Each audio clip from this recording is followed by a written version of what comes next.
സർവീസിനൊരുങ്ങുന്ന Riyadh എയറിന്റെ ആദ്യ dream liner Boeing വിമാനത്തിന്റെ പരീക്ഷണ പറക്കൽ പൂർത്തിയായി. അമേരിക്കയിൽ ബോയിംഗ് കമ്പനിയുടെ പൈലറ്റുമാരാണ് ഔദ്യോഗിക പറക്കൽ പൂർത്തിയാക്കിയത്. അന്തിമഘട്ട നടപടികൾ പൂർത്തിയാക്കി ഉടൻ തന്നെ വിമാനം റിയാദ് എയറിന് കൈമാറും.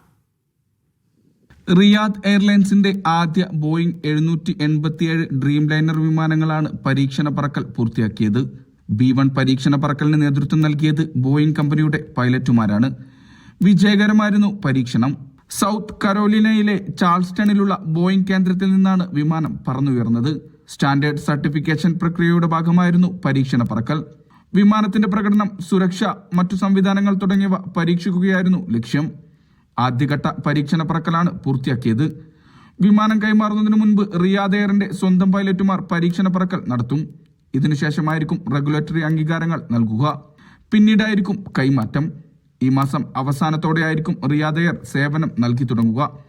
വാണിജ്യാടിസ്ഥാനത്തിലുള്ള സേവനങ്ങൾ നൽകാനുള്ള എയർ ഓപ്പറേറ്റർ സർട്ടിഫിക്കറ്റ് നേരത്തെ കമ്പനി കരസ്ഥമാക്കിയിരുന്നു. ഇന്ത്യ, യൂറോപ്പ്, ഏഷ്യ, അമേരിക്ക തുടങ്ങി 100-ലധികം എയർപോർട്ടുകളെ ലക്ഷ്യമാക്കിയായിരിക്കും റിയാദ് എയർ പറക്കുക.